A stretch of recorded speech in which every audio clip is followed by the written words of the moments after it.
Hai Sobat ASN, perkenalkan nama saya Santi Pratiwi, peserta Latsar CPNS TNI AD tahun 2022.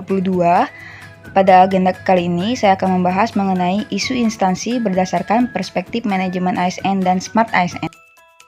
Apa sih manajemen ASN? Manajemen ASN adalah pengelolaan ASN untuk menghasilkan pegawai yang profesional, memiliki nilai dasar, etika profesi, bebas dari intervensi politik, bersih dari praktik korupsi, kolusi, dan nepotisme. Nah, tugas dan fungsi ASN ada 3. Yang pertama sebagai pelaksana kebijakan publik, yang kedua sebagai pelayan publik, dan yang ketiga sebagai perekat dan pemersatu bangsa.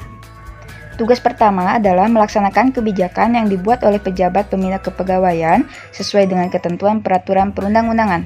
Yang kedua, memberikan pelayanan publik yang profesional dan berkualitas.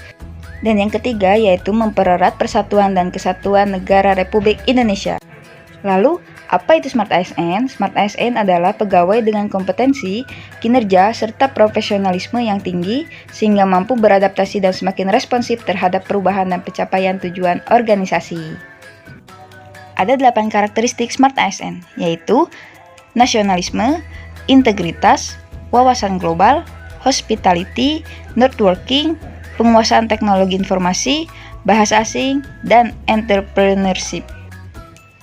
Nah, ada beberapa isu yang saya ambil, yaitu yang pertama, ketidakpatuhan penggunaan masker di lingkungan rumah sakit pada masa pandemi COVID-19.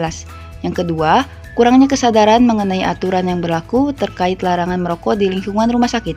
Yang ketiga, kurangnya kedisiplinan pegawai rumah sakit terhadap jam masuk dan pulang kerja. Dan yang keempat, ditemukannya beberapa oknum yang melakukan penyalahgunaan anggaran untuk keperluan pribadi.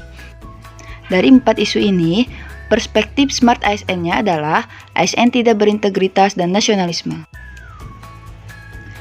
Untuk analisis isu, saya menggunakan metode APKL, yaitu aktual, problematik, kehalayakan, dan juga layak. Dari keempat isu ini, yang memenuhi syarat sebagai prioritas yaitu yang pertama, ketidakpatuhan penggunaan masker di lingkungan rumah sakit pada masa pandemi COVID-19. Yang kedua, ditemukannya beberapa oknum yang melakukan penyalahgunaan anggaran untuk keperluan pribadi. Untuk isu prioritas, dengan metode USG, ranking pertama diduduki oleh oknum yang melakukan penyalahgunaan anggaran, dan yang kedua, kurangnya disiplin pegawai pada jam masuk dan pulang kerja.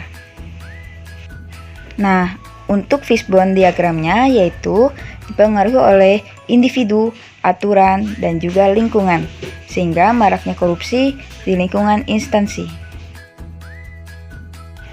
Dampak jika isu tidak terselesaikan. Yang pertama, menjadi hal lumrah atau budaya.